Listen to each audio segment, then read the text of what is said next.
Welcome to 1407 Great Malkin Lane. This is the living memory of the X-Men. Don't let anyone tell you different. Today, we're doing Judgment Day, Avengers, X-Men, Eternals, Acts, written by Karen Gillian and Valerio Scintillante, who, all right, let's just jump right into it. So, we're getting the Eternals.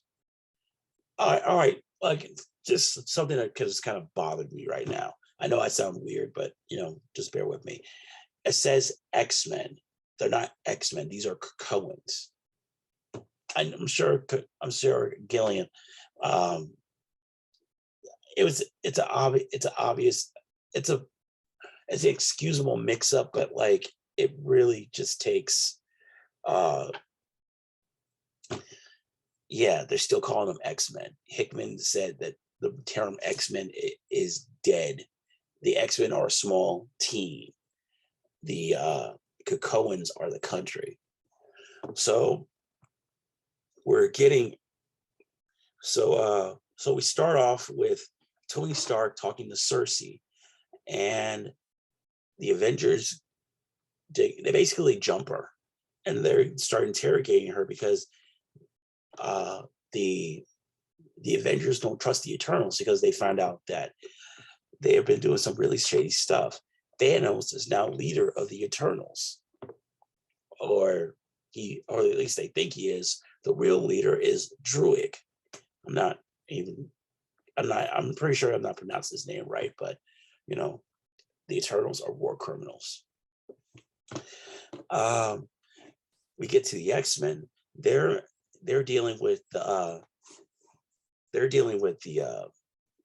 the backlash of Krakoa's resurrection protocols being leaked, and the humans are so they're like, why is it fair? Like, how many times do you come back? Why is my daughter dead? You know what? I'm at a point where I'm like, there's nothing they can do. They've never even gotten a congratulations for anything they've done. So I'm at a point where like mutants shouldn't even care how humanity feels because they will never get any kind of love. We get to Nightcrawler, Destiny, and Mystique, and I really like this little touch. Mystique acknowledges Nightcrawler as her child, but Destiny, he's not Destiny's child. I just realized what I just said. But Destiny, she gets a reading that that the Eternals are going to attack and that they're about to go to war. Araco and Krakoa are both in danger. Nightcrawler goes to Araco and he meets up with Cable, Storm, and Magneto. And Magneto's like, you know what? We're the new gods. Of course, the Eternals weren't going. Like, Magneto is not surprised that the Eternals have beef. And then we get to Cersei being held in Avengers Mountain by Iron Man, and we find out that the Eternals aren't a team; they're a society, and Cersei and her friends have broken off, and the Eternals are yeesh. It kind of reminds me of how Krakoa and the X-Men are. Like, they're part of the same society, but like the X-Men are their own thing. They're not really their own thing, but they're there. It's very similar. And so it's just the Avengers are they're not playing around. They're ready for the Eternals, and it's wild.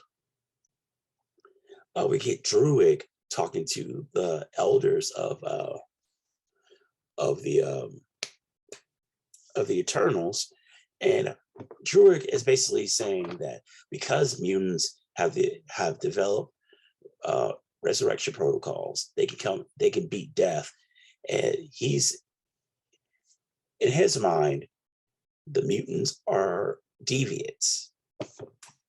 Now, at first, I was very offended at this. It's just another form of racism, but it made me go back into go to my old comics. And it made me look up X-Force. And X-Force dealt with the Eternals before. And you get this. So they've been hinting that mutants are deviant adjacent for a long time. This is the first time I ever saw of it. So like, wow, this is crazy. So the Eternal leaders, they're all for it. They all agree on it. And so Druig, he goes and gets Uranos, who is Thanos' great uncle, but Thanos refers to him as grandfather. They look a lot alike. I would really love to see that family picture. So, and then we get to the Damocles Foundation. Okay, this is exactly what okay. So everything that happened in X-Force really did, okay. Moira is talking to Druid, and Moira is like, you know what? We could take down Krakoa. She's basically outsourcing the Eternals to take out Krakoa for her, because Moira is a bitch. She is a hateful. She doesn't even see what she's been doing. She doesn't see that what she's been doing is wrong. She wanted mankind to thrive, and then she wanted to destroy it. It's weird. Like get your head out of your ass. So she tells Druid about the 5. You take out the 5. Take out the 5. You take out the resurrection protocols. You take out Krakoa. The Unimind. So the Eternals sent out the Unimind, and just basically they Independence Day Krakoa and Arakko, just wipe them out before they even have a chance to do anything.